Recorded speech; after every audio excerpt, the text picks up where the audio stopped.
Welcome to the Special Forces in World War II podcast, transmitting on this frequency. This broadcast is your dedicated channel for comprehensive intelligence regarding World War II Special Forces operations. Our transmissions encompass in-depth analysis of their strategic maneuvers, cutting-edge equipment, illustrious biographies, and an array of pertinent subjects. The orchestration of these transmissions is executed by the expert team of the Special Forces in World War II website, a squad deeply immersed in the historical theatre. For further insights, visual aids, and captured moments frozen in time, navigate to our virtual headquarters at worldwar2-soft.com. Your immersion into the front lines of knowledge awaits. Over and out.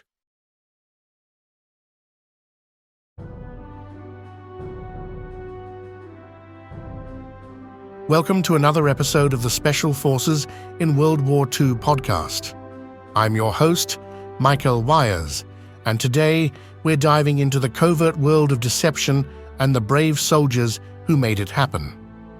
Our focus is on a lesser-known but crucial operation, Operation Titanic IV, marking the initial deployment of Special Air Service troops in Northwest Europe during the pivotal moments of D-Day on June 6, 1944. While often overshadowed by the grander schemes of Operation Fortitude North and South, Operation Titanic IV played an indispensable role in the success of the Normandy invasion. This operation involved 6 determined Special Air Service men and a single aircraft, all part of a complex strategy to mislead and confuse German forces, drawing their attention away from the real invasion points. Operation Titanic was integral to this deception. By simulating large-scale paratroop landings behind German coastal defenses, it aimed to divert attention and resources from the actual landing sites.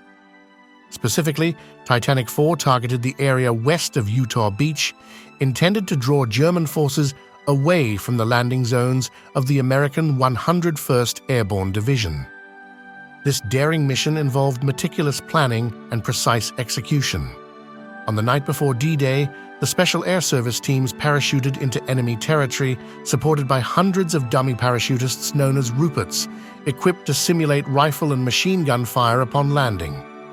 Despite numerous challenges, including early drops and scattered landings, the Special Air Service troops pressed on with their mission, demonstrating exceptional bravery and resilience. Join us as we delve into the harrowing details of Operation Titanic IV, exploring the courage of Lieutenants Frederick James Poole and Norman Harry Fowles, along with troopers Jack Dawson, Saunders, Hurst, and Merriweather. We'll uncover how their efforts, often dismissed as a minor part of the broader deception plan, were vital in the grand scheme of the Normandy invasion, showcasing the ingenuity and determination of the Special Air Service in one of history's most significant military operations. But let's start at the beginning. Operation Titanic IV marks the initial deployment of Special Air Service troops in Northwest Europe, involving 6 men and 1 aircraft during D-Day on June 6, 1944. Although often dismissed as a minor part of a larger deception ploy, it plays a crucial role in the success of the Normandy invasion by being part of a comprehensive strategy that includes Operations Fortitude North and South. Hitler and the Oberkommando der Wehrmacht believed that a failed Allied invasion would significantly delay another attempt, allowing German divisions to be redirected to the Eastern Front. They anticipate secondary invasions in Norway or the Balkans, maintaining 11 divisions in Norway and 20 in the Balkans, with 41 in France. Hitler's accurate assessment, supported by Admiral Theodor Kranke, is based on 3 key observations. Observation 1 was that Luftwaffe reconnaissance, including high-altitude jet-propelled Arado 234 flights, reveals no buildup of landing craft opposite Pas-de-Calais. Observation 2 was that Allied bombers targeted Kriegsmarine shore batteries between Boulogne and the Cotentin Peninsula, and the last observation, railways to Pas-de-Calais are heavily bombed, unlike those leading to Cherbourg and Brittany. Hitler anticipates Allied airborne assaults on Cotentin and Brittany, recalling high casualties in Crete and Sicily. By May, 3 new units are deployed to Cotentin: the 91st Luftlandedivision, Division, the 6th Fallschirmjäger Regiment, and the 101st Stellungswerfer Regiment. These units are well equipped and trained. The 91st Luftlandedivision Division includes 2 regiments, 6 battalions of infantry, artillery units, and a mobile infantry battalion, 91st Fusilier Bataillon, mounted on bicycles for anti-paratroop operations. The 6th Fallschirmjäger Regiment is notably strong, with 15 companies, including heavy weapons. They are highly trained paratroops, although without parachutes in France, bringing confidence from their training and superior firepower. The Stellungswerfer Regiment 101 has 3 battalions of heavy rocket launchers, including the feared 15 cm Nebelwerfer and 24 cm Heulen Kuh. This regiment is well trained in anti-airborne tactics and can move between the east and west coasts of Cotentin as needed. Operation Titanic, part of the broader Operation Fortitude South Deception Plan, aims to simulate paratroop landings behind German coastal defenses, diverting attention from real landings.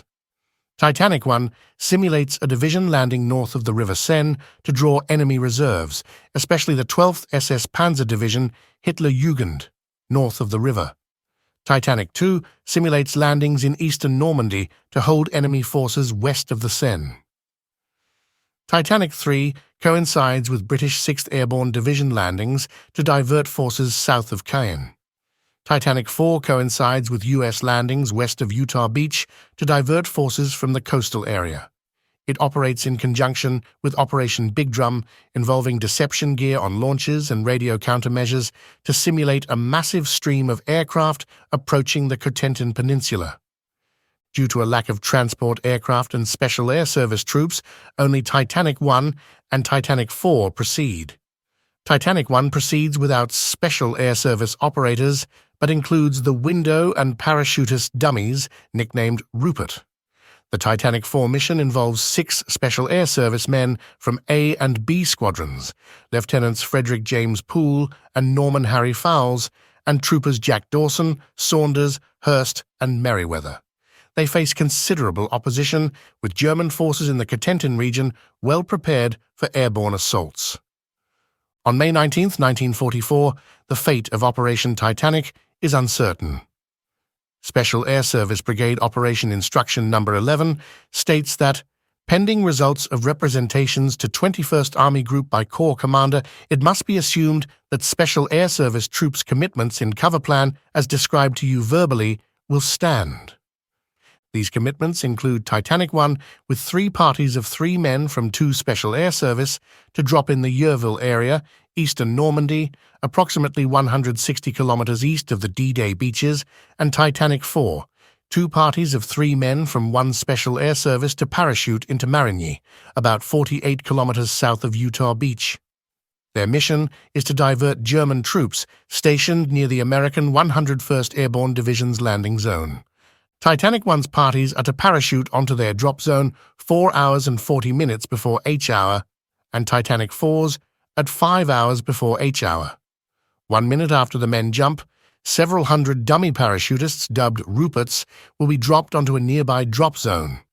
These dummies, made of sandbags and equipped with simulators, are designed to represent rifle and light machine gun fire and will explode upon landing.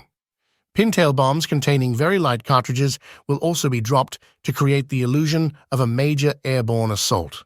On May 24, 1944, the Corps Commander receives the results. Titanic I is cancelled, but Titanic IV will proceed as planned. The selected officers for Titanic IV are Lieutenants Norman Puddle Poole and Frederick Chick Fowles. Both are recent recruits to the regiment. They volunteer for Titanic IV, along with troopers W. Hurst, Robert Chippy Saunders, J. Dawson, and Anthony Merriweather. On May 27, 1944, the bulk of the Special Air Service Brigade moves from Ayrshire to holding camps near Royal Air Force Fairford in the Cotswolds. The troops arrived late that day, and those detailed for operations between D-Day and D-Day, plus 14, moved from Cirencester Station to a holding area, a transit camp near Royal Air Force Fairford.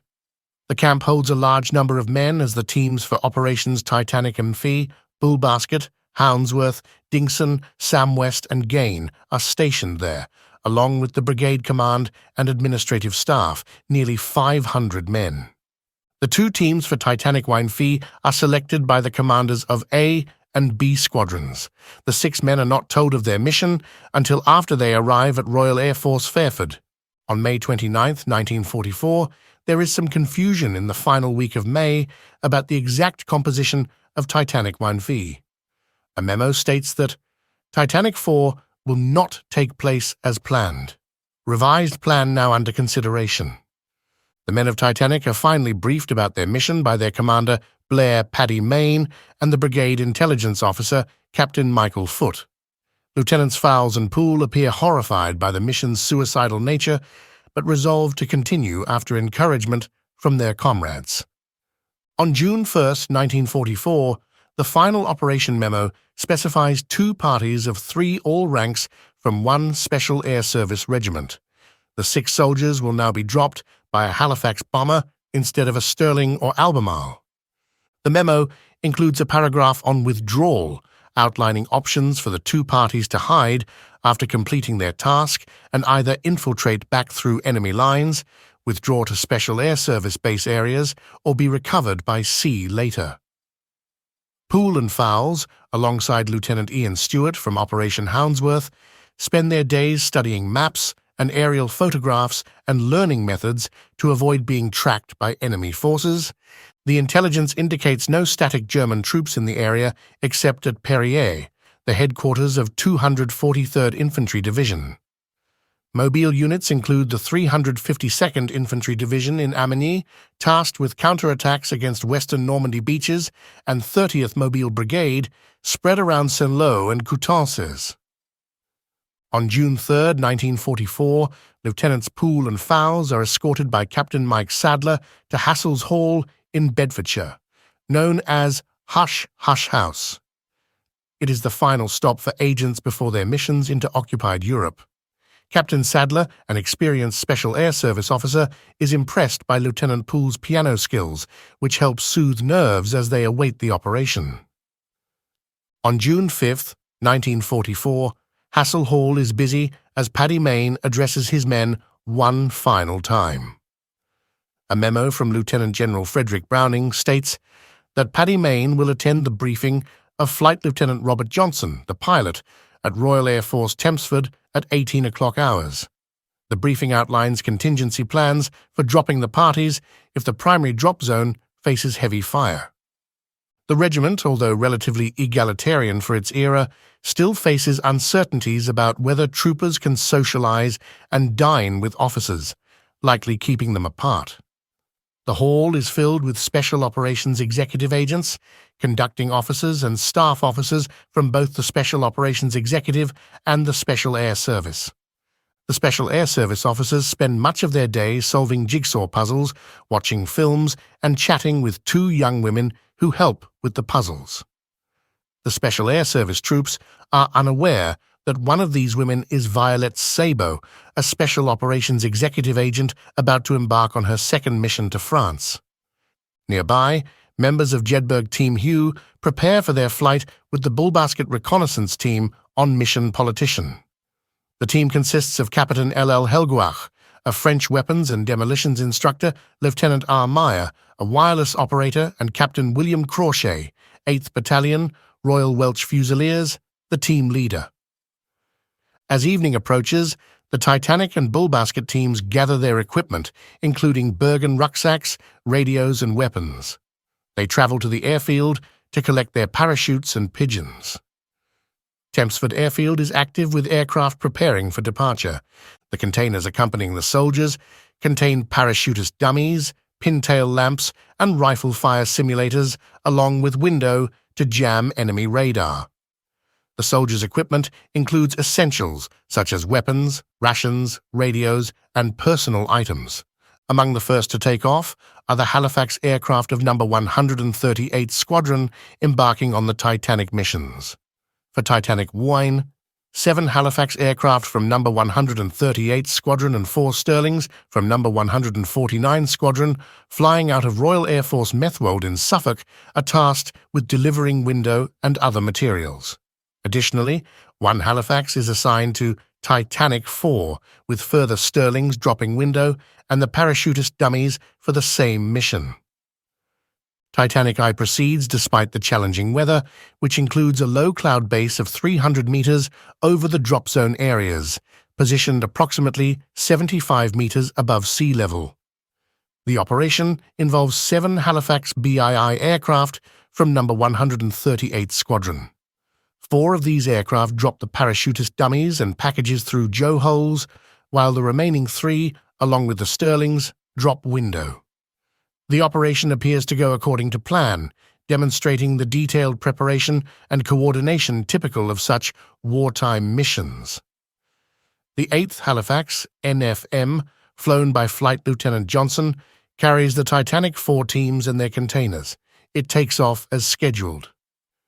On June 6, 1944, Halifax NFM is logged back at Tempsford at 3 o'clock. The log entry simply states, "Dropped party."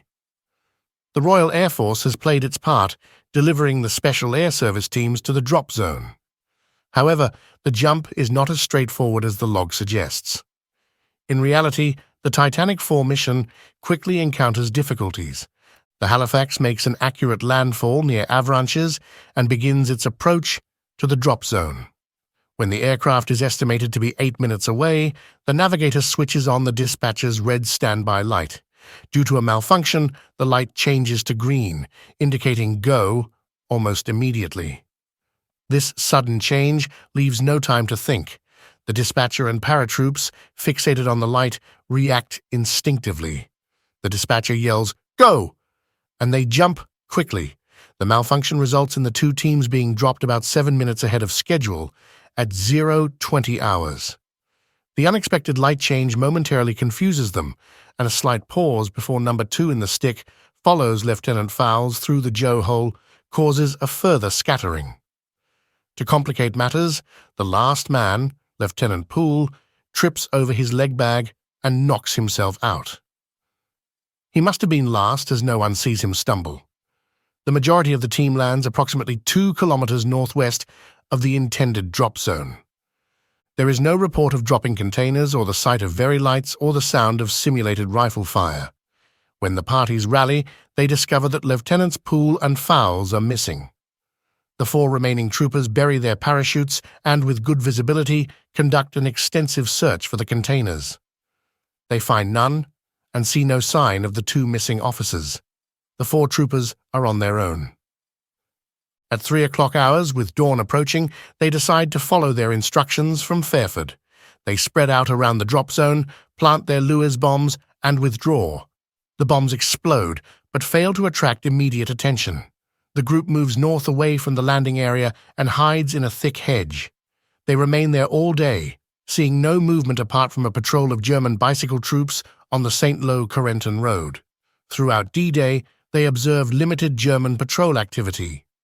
In the evening, around 20 o'clock hours, a member of the local resistance, Monsieur Edouard Leduc, contacts them. How he finds them is unknown, possibly through a farmer or farm worker nearby. Monsieur Leduc communicates, the language is not specified, that he will lead them away later that night. He departs but returns after about 3 hours, guiding them westward for about 3 kilometers to the ruins of an old abbey, possibly the Maison de Marais, near the present-day D900 between Saint-Lô and Perrier. Monsieur Leduc helps the troopers find a hiding place and then leaves. The group remains hidden throughout D-Day, undisturbed and content to be safe, faintly hearing the sounds of battle from the east. On June 7, 1944, the next morning, Monsieur Leduc returns with Lieutenant Poole, who has been unconscious for 45 minutes after his rough landing. Poole has buried his parachute and sent a message via carrier pigeon to Special Air Service headquarters. With Poole reunited with the group, they spend 3 days hidden in the abbey, conducting local patrols and being supplied with food by the resistance. On June 10, 1944, Monsieur Leduc brings Lieutenant Fowles to the abbey.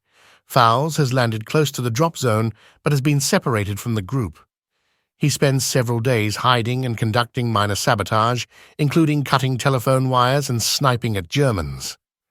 Despite their isolated actions, Fowles and the troopers decide to remain at the Abbey until they can be overtaken by the advancing Allied forces, initially expected by June 18, 1944.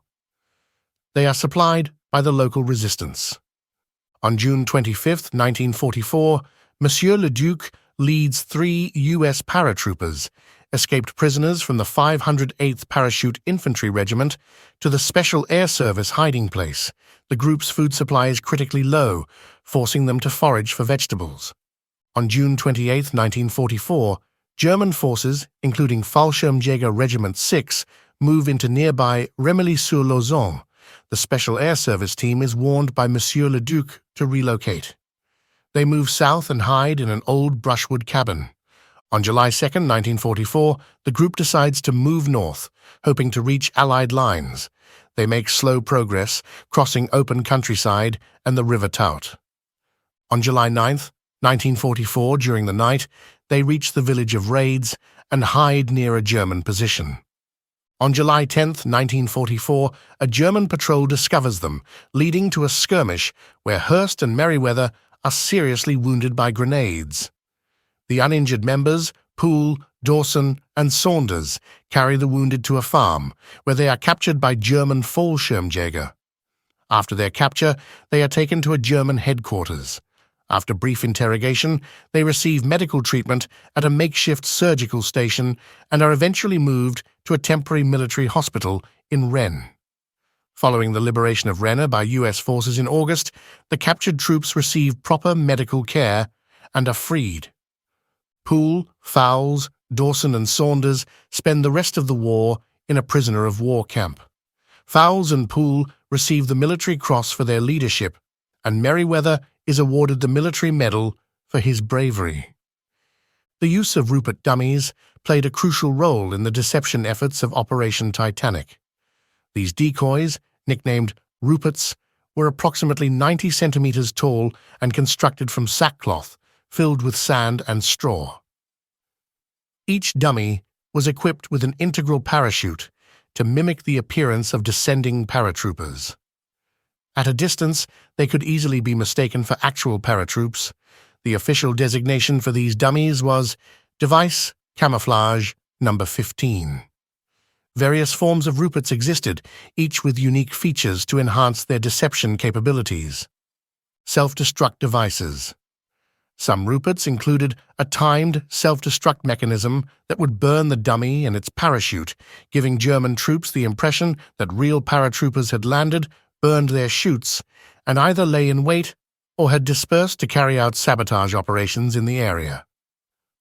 Simulated small arms fire. Other versions of Ruperts were equipped with charges that could simulate the sound of small arms fire, adding to the illusion of an actual paratroop landing. Simulated explosions. There were also Ruperts equipped with larger charges that could replicate the explosions of grenades or mortar shells, further enhancing the deception and confusion among enemy forces. In the 1962 epic war film The Longest Day, the use of Rupert dummies plays a significant role in depicting the elaborate deceptions employed during Operation Overlord.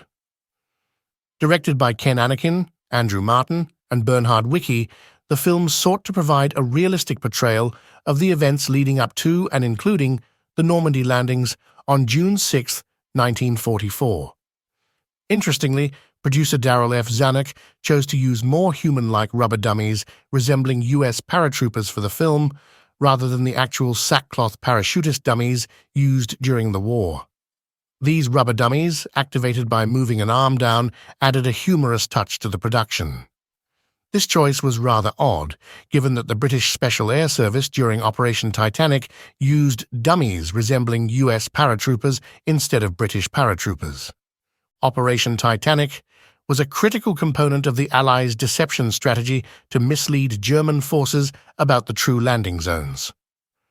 The British Special Air Service dropped the sackcloth Ruperts, which were approximately 3 feet tall and filled with sand and straw, equipped with small parachutes to mimic the appearance of descending soldiers. In contrast, The Longest Day depicted rubber dummies that looked like US paratroopers, creating a different visual impact. The film focuses on the fire-simulating dummies, which were equipped with timed self-destruct devices. These devices would ignite, burning the dummy and its parachute, simulating the actions of real paratroopers who might destroy their chutes to avoid detection. The visual effect of these burning dummies further enhanced the deception, giving the impression of a larger, more dispersed airborne invasion. The Longest Day successfully illustrates how these fire-simulating dummies contributed to the overall success of the D-Day landings by misleading German forces and spreading their defenses thin. Despite the anachronistic use of rubber dummies resembling US paratroopers by the British, the film's attention to historical detail serves as a testament to the creativity and resourcefulness of the Allied planners who orchestrated one of the most significant military operations in history.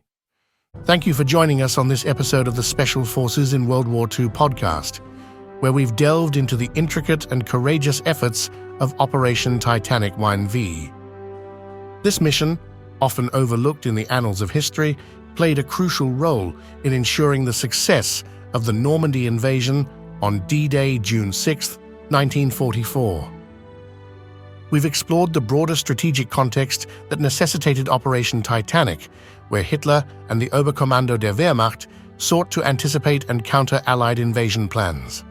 Their focus on secondary invasion threats in Norway and the Balkans, along with the significant buildup of German defenses in France, underscored the need for effective deception strategies by the Allies. Operation Titanic IV, part of the larger Fortitude South plan, aimed to mislead German forces by simulating paratroop landings west of Utah Beach. Despite the challenges faced by the 6 SAS men, Lieutenants Frederick James Poole and Norman Harry Fowles, and troopers Jack Dawson, Saunders, Hurst, and Merriweather, the operation successfully diverted enemy attention, thanks in part to the ingenious use of dummy parachutists known as Ruperts. Throughout this episode, we've highlighted the bravery and ingenuity of these men, detailing their harrowing journey from their initial deployment to their struggles and ultimate survival behind enemy lines. The operation's success hinged not just on the deception tactics, but also on the courage and resourcefulness of the Special Air Service troops involved. As we conclude, it's important to remember that Operation Titanic IV was a vital piece in the larger puzzle of D-Day, contributing significantly to the Allied forces' ability to secure a foothold in Normandy. This episode has given us a glimpse into the unsung heroes and the meticulous planning that underpinned one of history's most significant military operations. Stay tuned for our next episode, where we'll continue to uncover the extraordinary stories of the Special Forces in World War II. Thank you for listening, and until next time, keep exploring the remarkable history of those who fought for our freedom. I'm your host, Michael Wyers, signing off.